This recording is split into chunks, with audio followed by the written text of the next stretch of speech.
I would hope. Rise for the Pledge of Allegiance. I pledge Allegiance to the flag of the United States of America and to the republic for which it stands, one nation, under God, indivisible, with liberty and justice for all. Okay, roll call please, Carol. Steve Beardsley. Present. Mike Bright. Present. Brant Fuller. Present. Joe Palmer. Present. Megan Sheets. Present. Clarence Worthen. Present. Eric Woods. Present. Okay, we have the minutes from the July 10th, 2023 regular meeting. Is he here, Miss? Did you hear us, Steve? Yeah, yes. Okay, get ready for the minutes. Carol, I see that you've got Megan is absent on that. She was here on the second paragraph. I wonder if that was from the previous meeting and we didn't get that corrected. My apologies. Can we pass these with the proposed correction? Thank you for catching that. I'll move to pass the minutes with the correction. I'll second. Roll call please. Steve Beardsley. Aye. Mike Bright. Aye. Brant Fuller. Aye. Joe Palmer. Aye. Megan Sheets.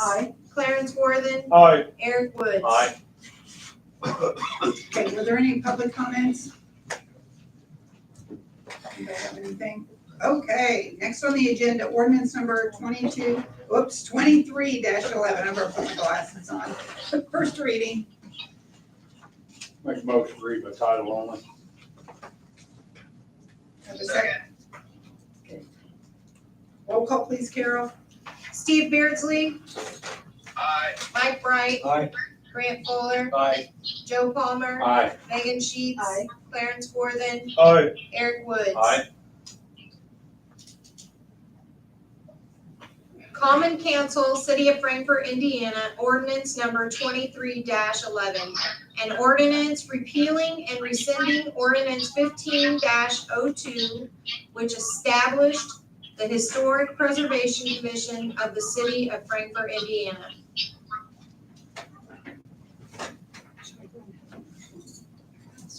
Discussion. Whatever you want to do.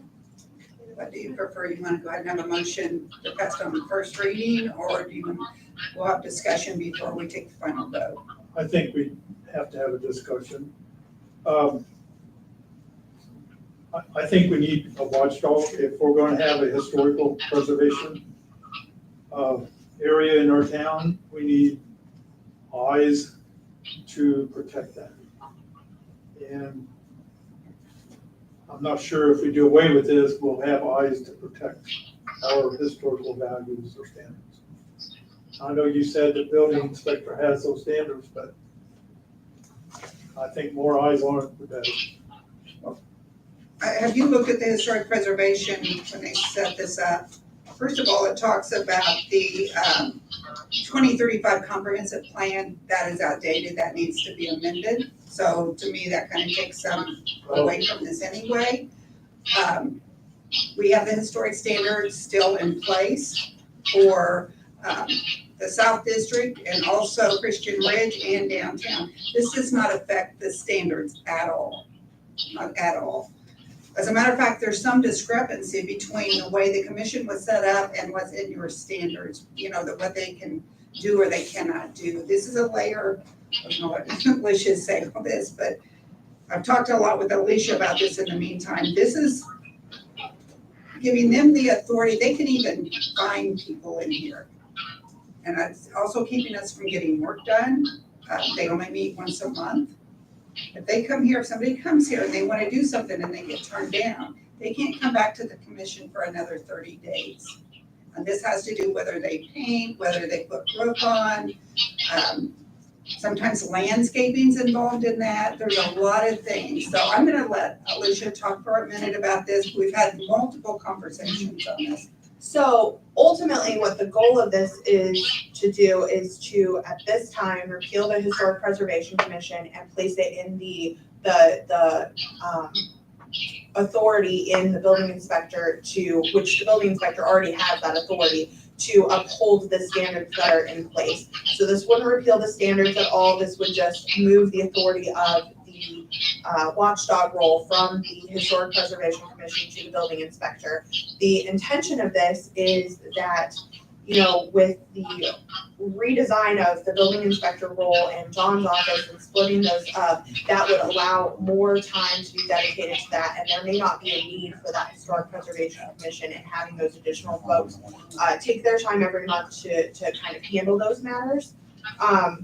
What the intention also is to kind of see how it works, and then if we determine, if the council determines that, you know, we really did need the Historic Preservation Commission, the building inspector isn't able to kind of handle the job, we can always put it back in place. I think there needs to be quite a few amendments to that ordinance that establish the Historic Preservation Commission, because they don't align with the standards that were set forth.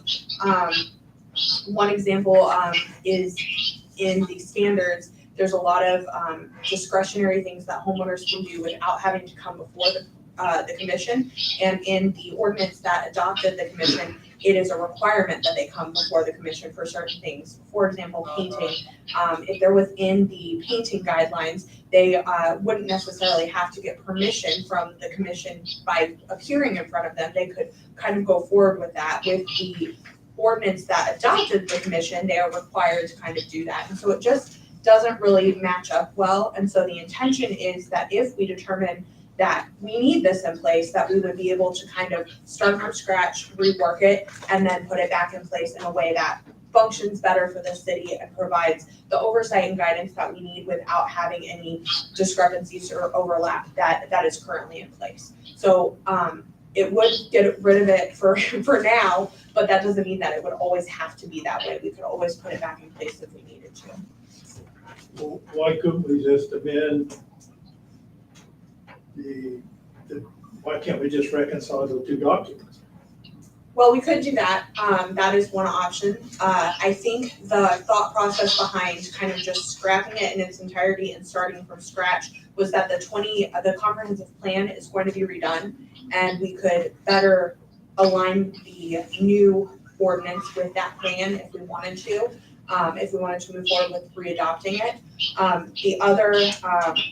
The other issue is that when you repeal it, it gets a little bit confusing if we have this section repealed and this section not repealed, because there would be a substantial amount that we would have to revise and repeal. And so that was kind of the thought process behind just kind of taking a breath, seeing if the building inspector could handle it, and then potentially redoing it. Well, I've just served on a committee for 3 years, was it, Joe? That we worked on the unified standards. Yep. And I don't know why we couldn't do the same here, right? Well, and I think that that's kind of the intention. You know, with the UDO being in place now, there are a lot of the rules and regulations that are in this ordinance are also in that ordinance. So a lot of the standards are already in place in the UDO, and so it's a little bit repetitious. I see what you're saying, where we could keep this in place and then work to adopt something new. I think the hope was that the building inspector could kind of handle it, and that by allowing the opportunity to do that, that would give the council time to consider whether or not it wanted to have the HPC in place. I think the comment that you made, Mayor, of the timeliness that the homeowner would have to move forward on, be it roof replacement of roof, window replacements, and those sorts of things. As you're mentioning, it could be strung out for quite a length of time if there was that timeline of every 30 days, rather than making sure when they apply for the permit that the building inspector then can go out and evaluate and assess and, the situation at that time. Because they still would have to come to the building services department to get permits. Yeah, but if they don't enforce all the rules, who's gonna watch them? That's me. That's on me. But you probably wouldn't even know that it happened. You want to bet? I'm telling you, I keep an eye. That's my department is. I know what goes on, and I'm gonna watch this to see if this is even, if this is gonna work without it, or is it gonna work Right now, I'll just be honest with you, it's not working. We're having a lot of situations that have arisen over the last few months that, a lot of it's delay. I mean, we could have somebody 30, 60 days down, and if somebody comes into the next meeting and they say no, and they have to wait another 30, and then have to maybe wait a little bit longer because there was something wrong. Some people can't get the projects done right now because they're not getting the approval of the commission, which this says they have to have the approval of the commission. Permits are still issued out of the building services department. But don't the permits have to line up with the standards that? Yes, yes, So why was it being turned down then? because the commission turned them down. According to this ordinance, the building inspector and the commission have to say it's Right. okay. I If you do understand away that. with this, you can go back to your standards. But the Which building is the inspector building passes inspector. the standards, he says, okay, then it should pass the preservation commission. But it Sure. doesn't, It has. it doesn't. It doesn't have to. That's the situation I'm trying to tell you, is it doesn't always work that way.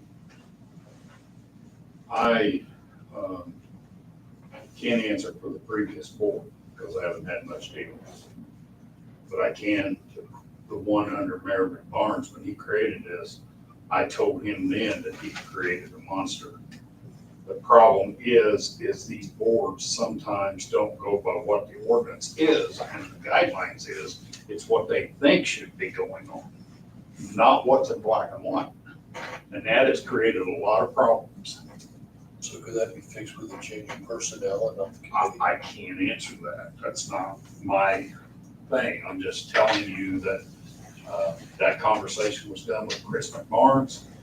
And I know, I can only answer basically for the downtown area that has become a lot of problems out of that with the HVC. I also think that my own observation is there, that when somebody comes to them, I know what the situation is there. But in other homes, I see people just do what they want. They don't go before them at all. And they're doing whatever they want. So, and that doesn't change. Their enforcement, I don't see them checking everything equally to make sure that everybody's doing what they're supposed to do.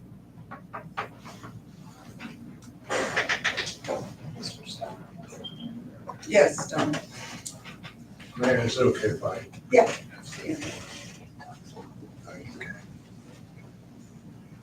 I'll answer Councilman here. There are people out there who won't come in and get permits, and we have to catch them. Yeah. And that's a pretty difficult thing to do. But when we do, we have fine operations. Yeah. We find people who have started.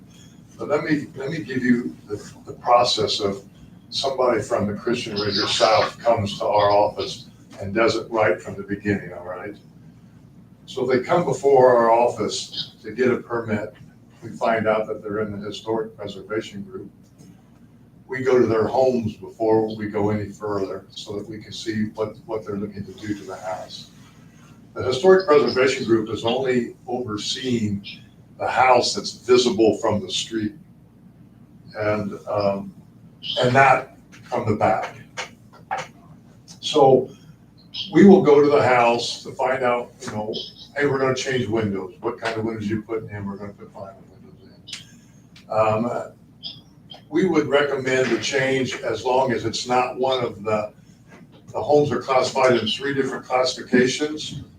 And if it's one of the top classifications, it makes it difficult to actually put new windows in the house because you're talking about like the painted lady.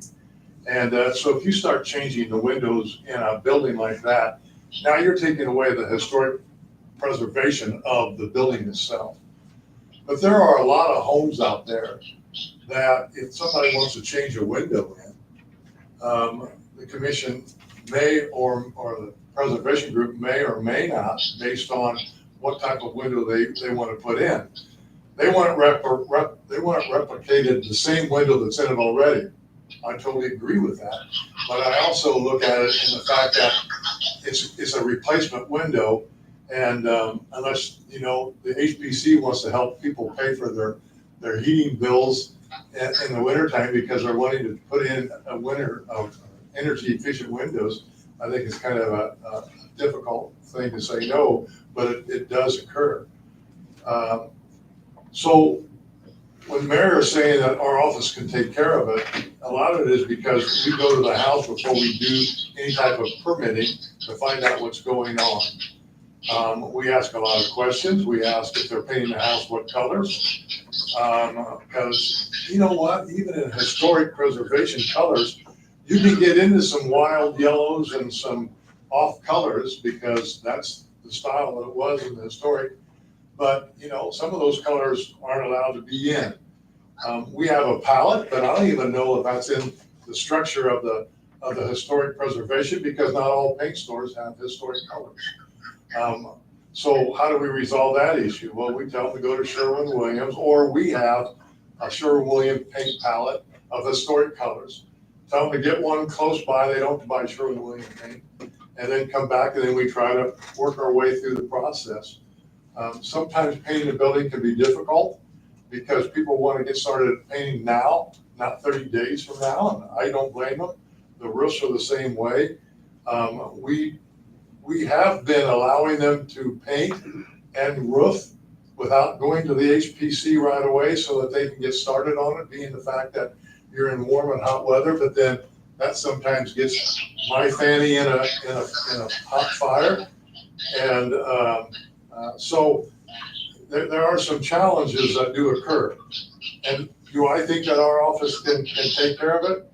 I think that when people do the right things and come and get a permit, yeah, I think that we can oversee and make sure that what they're going to do is right through the standards and through both the building inspector and myself. So there's been a lot of challenges working with the HPC and trying to get, and I say that because I have to remind them that they go over their steps. They get into actual construction questions, and that's not their call, that's my call. And so we sometimes have a battle with that. And then that gets a lot of people in an irritated mood and exciting meetings occur. And then after the meeting the next day, I'll spend 45 minutes to an hour trying to explain the HPC and why they can't do what it is they're going to do. And that's not a lot of fun, but I consider it part of my job. So I do believe that the office can oversee this project and try to do the best that we can. If we think that we can't, then it'll be coming back to the mayor and talking to her about what would be the process to be. But that's my take on it. Because we do go out and inspect homes before we get permits, I think we're capable of overseeing the project. And Don, I wasn't talking about your office. I primarily was talking about HPC going out, just driving around in the Horse Historic District and say, hey, is that supposed to be there? I'll give you an example of something that has occurred. And that is, there's a house on Main Avenue, and they re-sided it, put up exactly what needed to be up. They painted it, and they came back and wanted to know if they could paint their foundation. Well, as Councilman said, they went to take a look at it, and they recommended that they tuck point the foundation first. Well, that's not their call. That would be my call. And I'm not gonna tell somebody that's what they've got to do. If they want, their job was, can we paint the foundation? The answer is yes or no. That's pretty simple. But it got drawn out for a very long period of time. I don't know if it ever really got, well, it did get resolved by, yes, you can paint it, but you have to tuck point the brick. And to me, tuck point a brick isn't their call, that's my call. And so we gave them permission to paint the foundation. But that causes a lot of challenges because they now think that we're not doing what it is they're requesting us to do. And then we get into a little bit of a discussion on that. So, you know, I gotta tell you, I hate bringing dirty laundry up in public like this. I don't like it at all.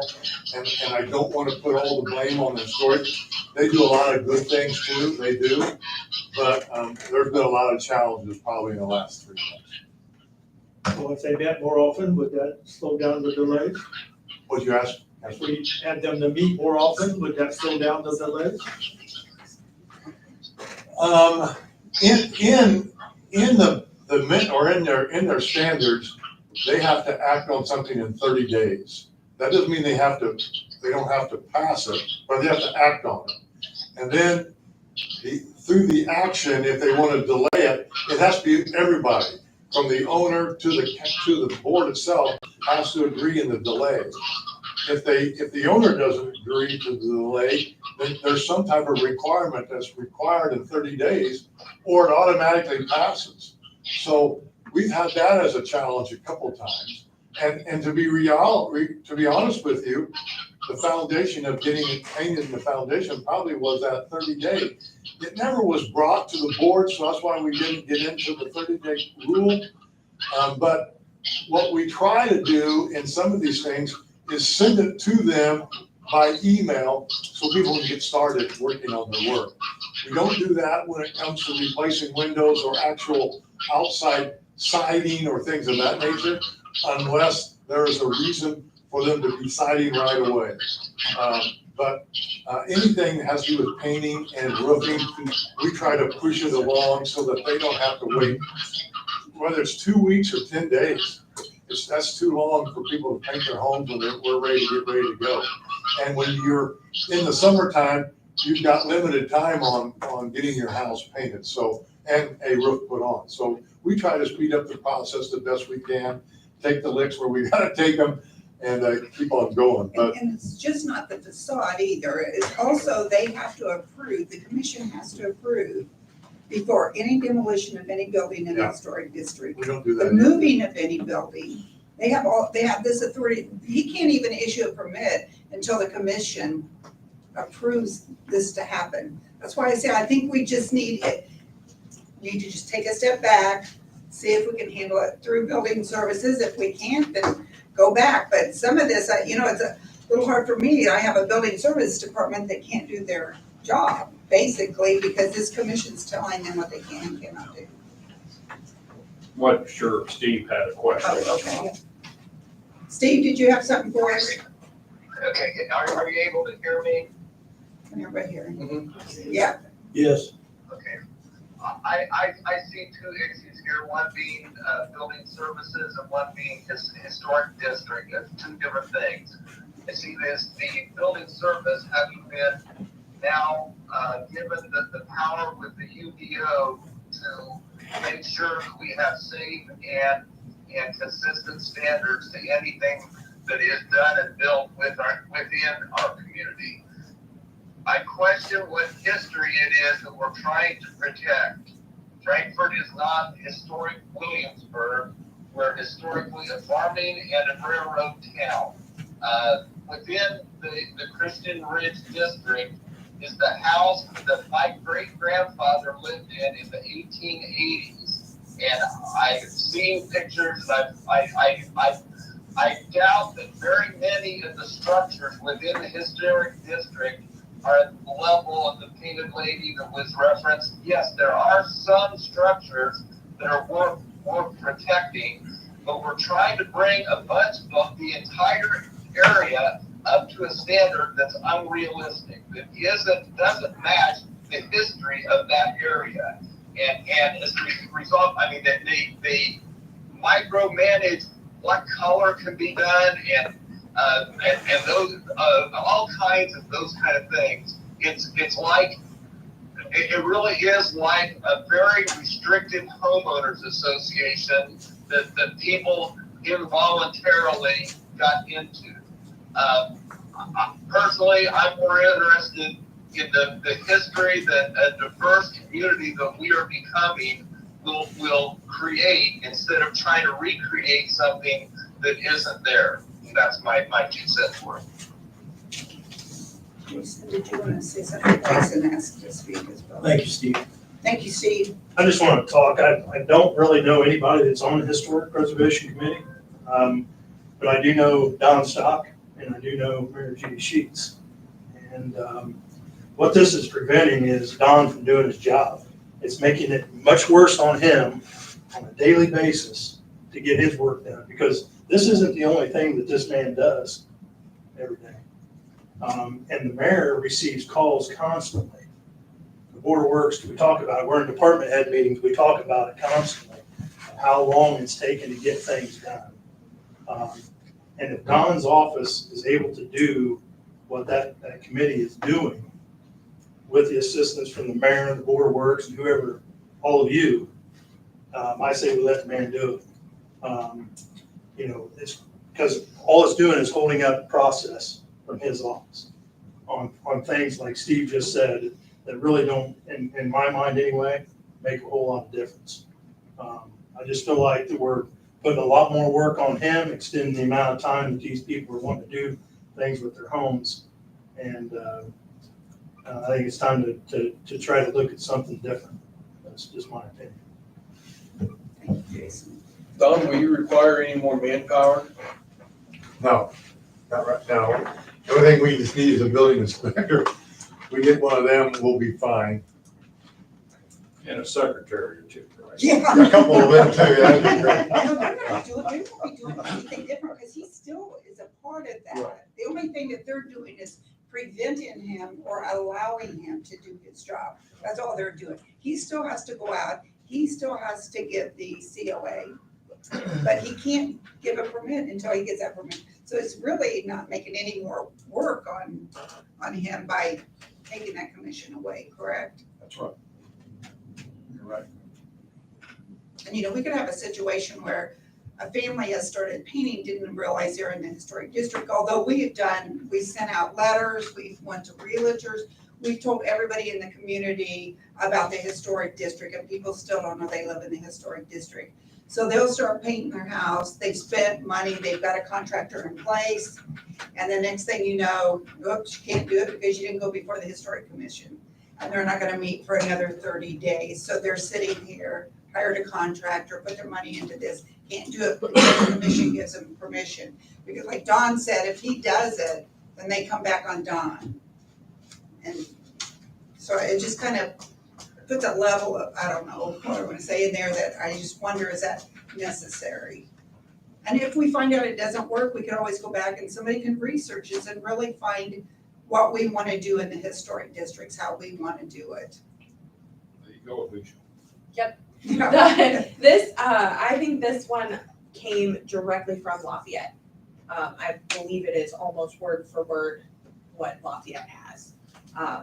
So we're substantially smaller than Lafayette. Whether they have more history or we do, I can't speak to that, but I surveyed their properties. But I do think it would be worthwhile if we do decide that we want to move forward with an HPC to look at other communities more a similar situation and size and see what they kind of do before we just go ahead and move forward with what we've got. Because I do think some of the things that are in here don't really match our community as well as they do Lafayette's. I know that Frankfurt Main Street had a lot to do with the downtown area originally. Not with the HBC being set, but with the guidelines for the downtown. Well, and the guidelines are still going to be in place, the standards are still going to be in place. And that is the thing that I think is important. We're not getting rid of any historic districts, we're not getting rid of any standards, we're just getting rid of the body that is administering those standards at this time.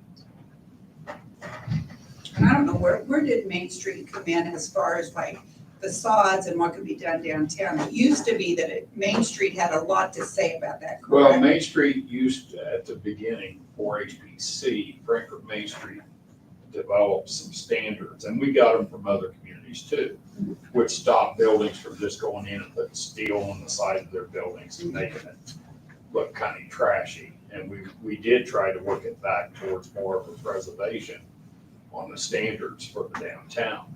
Then the HPC was created, and we still have downtown buildings, correct me, Don, if I'm wrong, but the HPC still has a sign off for the buildings downtown. Yeah, the steps is, when something downtown occurs, then it has to go before Main Street first, and then it goes to HPC. So you've got whatever meeting time that is. And then after the HPC, then it comes to us if it gets passed for us to get the permit. I mean, and Main Street is just nothing but a recommended board. When I say that, we sign off and then it goes to HPC, and we've run into a couple where we felt it was okay to do what they wanted to do, but yet HPC said no. So, right or wrong, who's right or who's wrong, that portion of it was there. And I go back to my original statement. I can't say nothing about the current board because I think I only know one or two that's on there. But the previous boards was a monster to work with. So, Now, our other ordinance in the UDOs and all of that, I know there's some state historical preservation statutes. So will those still fall in line with the state statutes for historical? So, I have not spent a great deal of time researching the state standards. The standards that we have in place, to my knowledge, follow what the state standards are. But my understanding is that there is local historical preservation, and then there is state level. You can get recognized by the state, and then you follow their guidelines as well.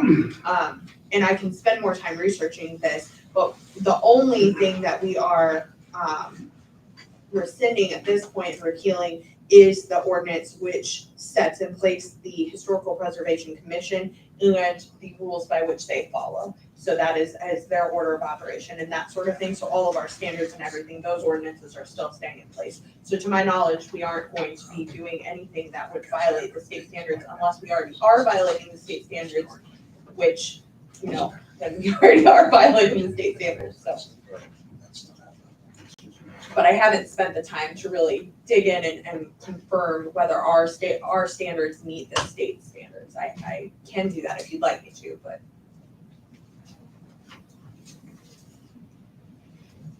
Is there any more comments or concerns? No concerns, I think it's been fruitful discussion, but I'll just reiterate with the passage of the UDO, and we have solid standards that are in place. We have a mechanism where the building inspector's office, through the permits or the awareness of a situation, they have the authority to follow through and make sure those standards are being met. And I don't know if we were to add an army of people to follow through on the standards, that's not necessary. We have an office entrusted with that. And as Jason said, we can let him do his job. And then to the consideration of the homeowner themselves, the timeliness, and then being able to do the home repairs or improvement, I think that speaks volumes as well. And as a council, we reserve the right to review this if we think it's not going according to the plan that we intend for it to. And we can make a course correction at that time. But I think at this time, there is a course correction that needs to be made, and that is to move forward with the new age of the UDO and the standards that are in place and the building inspector responsible.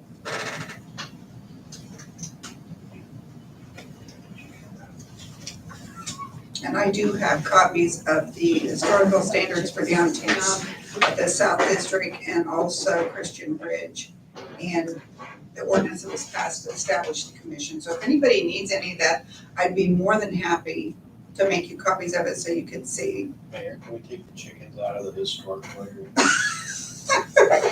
Back to the chickens. But I did have a question from the HPC regarding the chicken coops and whether or not they could look at the chicken coops and give standards regarding those.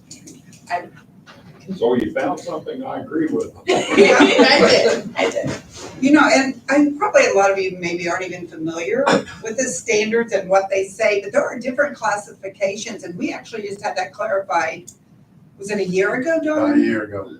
And they were enforcing things that they really couldn't That is because, the problem, they went. so I had Don contact somebody with the Indiana Historic Tommy Kleckner. Yeah, Tommy Kleckner. He came and he said what every home in those historic districts are. They can either be outstanding, notable, or contributing. And then that depends on how much you can enforce the historic value of them. Those would still be in place, but we were doing things that we didn't even have the classifications done. And they were enforcing things that, so I mean, there's a lot of things that probably weren't looked at the time that was put in place.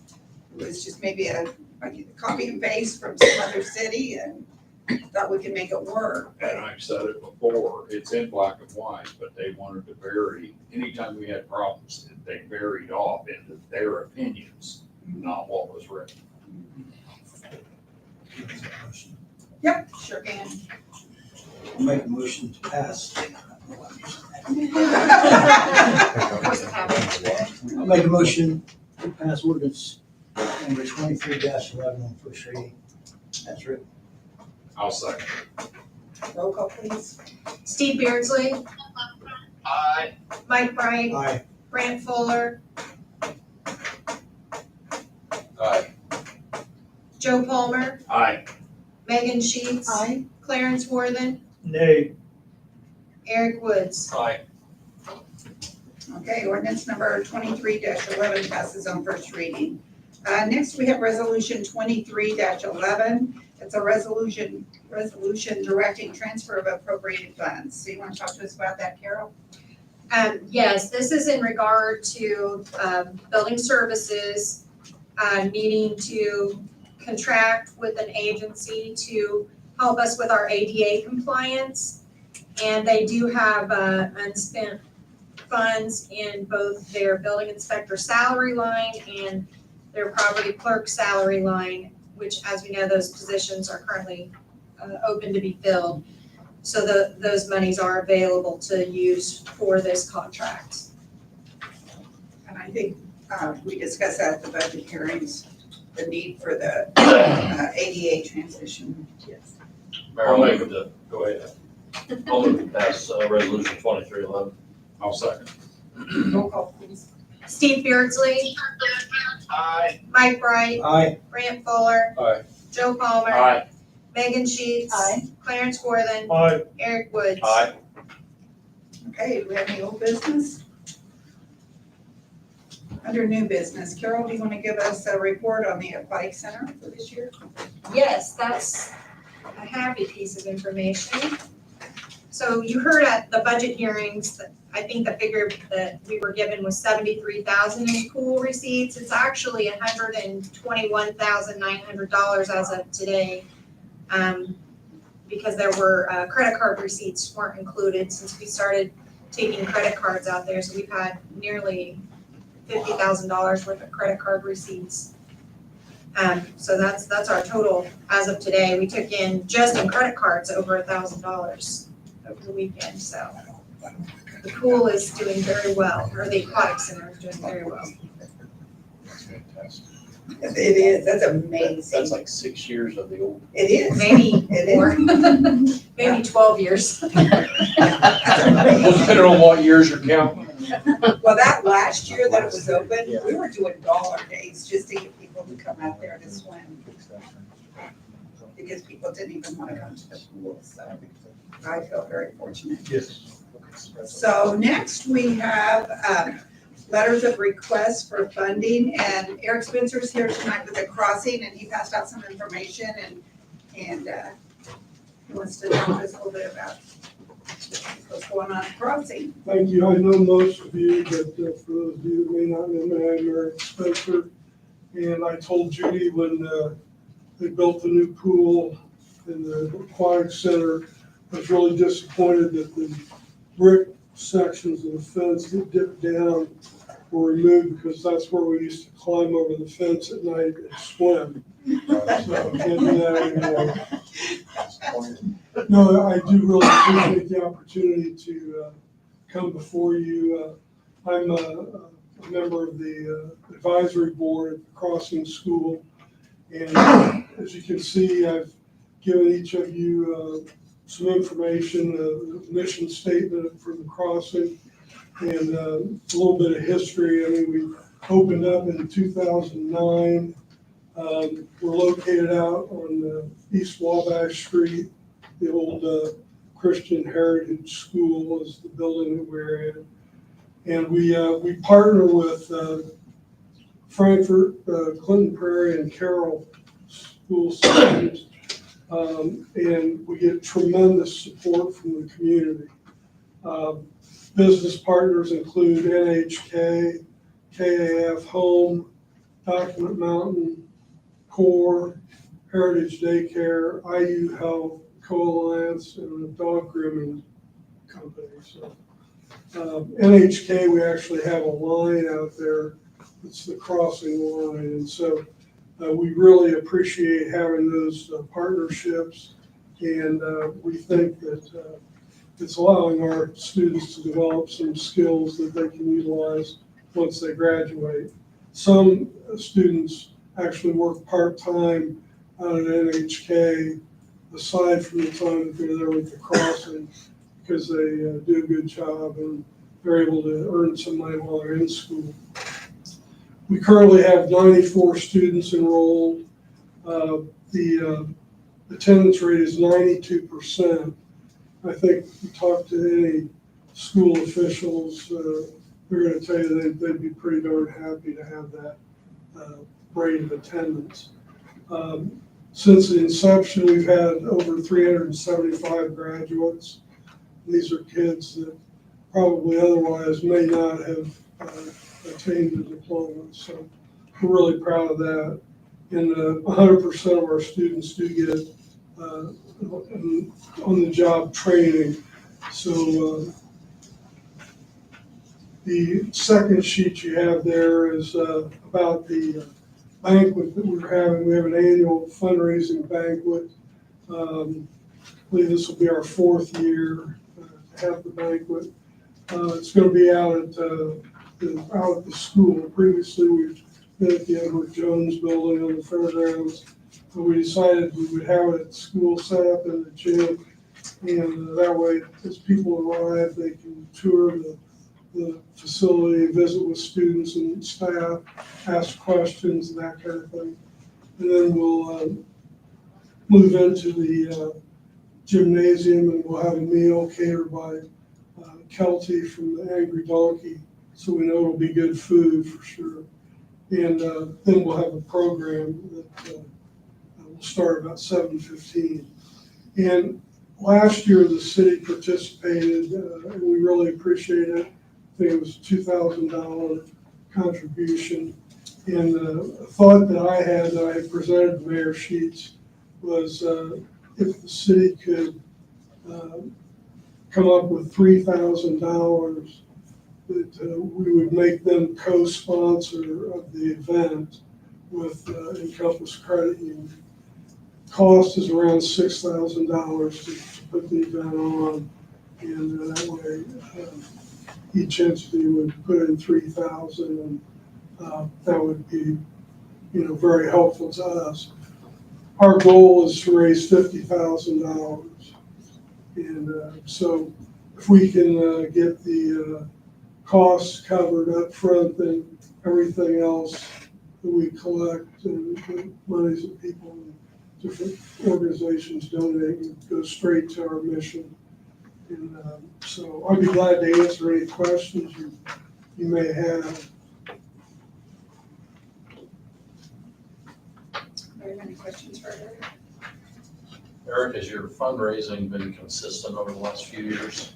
It has been. We've actually, we've had a number of donors increase their contributions, and we've got new ones coming on all the time. So I knock on a lot of doors, and so hopefully people don't turn and run when they see me coming. But no, it's a pleasure to raise money and to help these young people. And we have a staff that's just incredible. I mean, Marissa Mills is top shelf. I mean, she's just a wonderful person and a great leader out there. And she's in large part why we've been so successful. Yeah, it's a great resource for the community, really is. Any other questions? Not for Eric, but an expenditure like this would come from the mayor's promotional Yes, line item.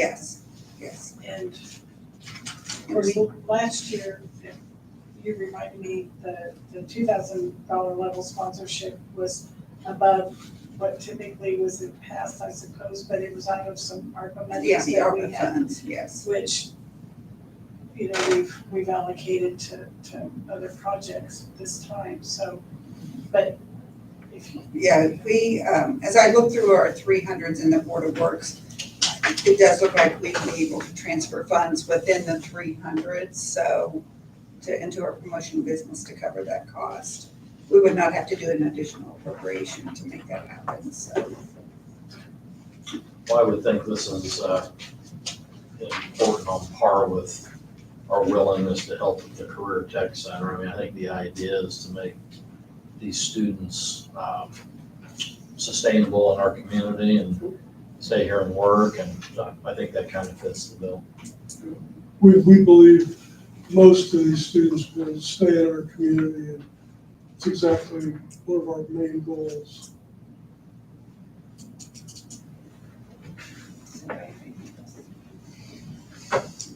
I'll make the motion, we approve the sponsorship for Frankfurt Crossing fundraising event, September 19th, in the amount of $3,000 from mayor's promotional budget and necessary allocate. This is getting too long, so. Just keep going. In the 300s. Yeah, okay. You have it. I'll second. Okay, roll call please. Steve Beardsley, Aye. Mike Bright, Aye. Grant Fuller, Aye. Joe Palmer, Aye. Megan Sheets, Aye. Clarence Worthen, Aye. Eric Woods. Okay, thank you, Eric, and thank you. Appreciate it very much, thank you. We'll probably be reaching out to you to get some sort of a document. I will get that sent to you when I get home. Okay, thank you, thank you. We also had another request to the city of Frankfurt, I think it came to the mayor and the council from the Paul Philippi, but they didn't really say what they were asking for. I think there was copies of it in your packet. They just were thinking over and above the transportation, and I think it did say for operational costs. Yeah, it is. Just, Yeah, just say, Yeah. since I work there, I guess the main thing to know there is, and I don't know how much she's requesting or would like, but there's two different entities in Paul Philippi. There's the transportation and there's the senior center. You can't use money from transportation for the senior center and vice versa. And so we rely on funding from the city for transportation and from federal and state. The senior part of it is basically run on any kind of grants that we can get, which are starting to dry up, and donations that we get from the seniors. And quite frankly, the seniors that we have coming there can't donate.